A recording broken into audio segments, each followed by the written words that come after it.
सर्वप्रथम तो मैं बड़ा क्रोधित हूँ इस बयान से एज अ महिला। और मुझे नहीं लगता है कि इतने बड़े विधायक दल के मुखिया होने के नाते इनको इस प्रकार की टिप्पणी करनी चाहिए थी।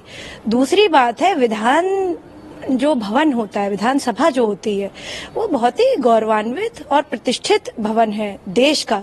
बिहार से कितने लोग आईएएस पीसीएस निकलते हैं, इसका मतलब है लोग बड़े पढ़े लिखे हैं, बड़े सुलझे मानसिकता के हैं। परंतु इस प्रकार की बात करना वहां के मुख्यमंत्री की, ये बहुत ही शर्मसार कर देने वाली है। पूरे भारत के लिए ये दिखाता है कि इस प्रकार के लोगों को विधानसभा में होना ही नहीं चाहिए।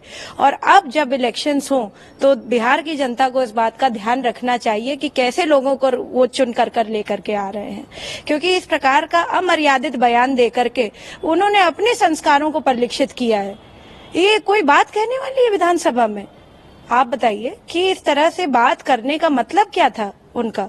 और उनको माफी भी मांगनी चाहिए, और मुझे तो लगता है कि उनको जो है इस्तीफा दे देना चाहिए इस बात पे। देखिए, एक बार शब्दों का जो बाण होता है ना, वो अगर एक बार निकल गया तो उसको जो है आप वापस कितना भी ले लें, आपकी मानसिकता सबके सामने उजागर हो गई है। और भारत के जो लोग हैं वो बहुत ही सूझबूझ रखने वाले हैं।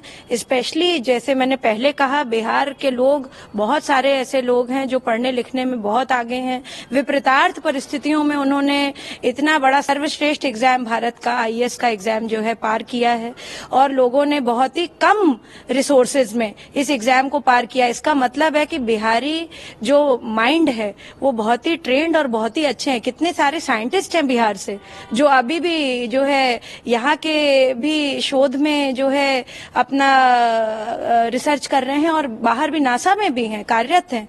तो मैं समझती हूँ कि इस तरीके का बयान देना वहाँ के मुख्यमंत्री का, ये बहुत ही शर्मनाक है।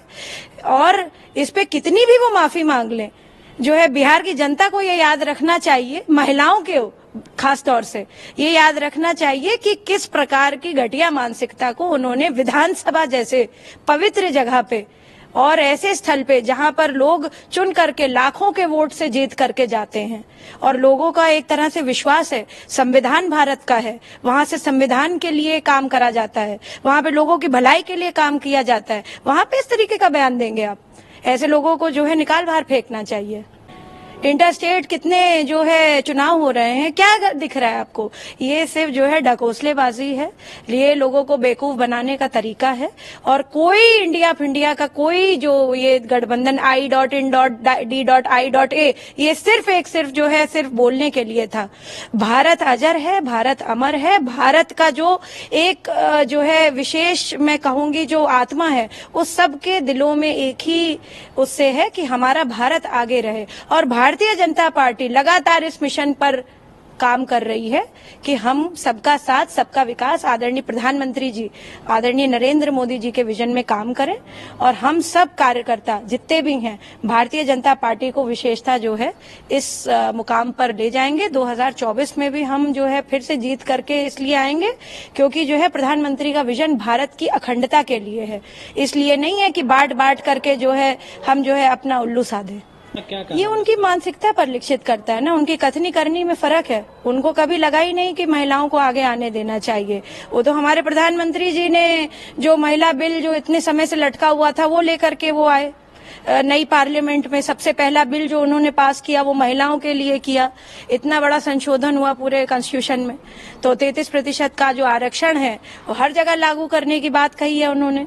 अब वो एक अलग विषय है कि उसमें जो है कुछ क्लॉजेज हैं जिनको ध्यान में रखना पड़ेगा, पर जो है वो बिल तो पास हो गया ना प्रधानमंत्री जी की वजह से, नरेंद्र मोदी जी की वजह से।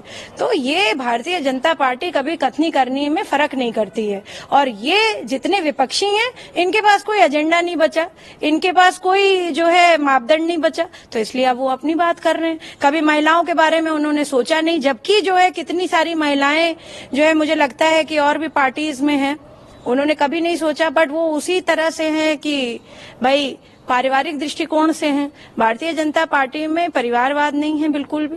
वो अपने मेरिट पे लोग आ रहे हैं, अपने मेरिट पे लोग कर रहे हैं। और प्रधानमंत्री जी का जो विजन है वो बहुत क्लियर है। भारत की अखंडता कैसे रहे, भारत की महिलाएं, भारत के पुरुष, भारत के बच्चे, भारत के युवा किस तरह से आगे बढ़े, उस पर उनका एजेंडा है। इसलिए नहीं है कि कोई परिवार आगे बढ़ जाए। जी।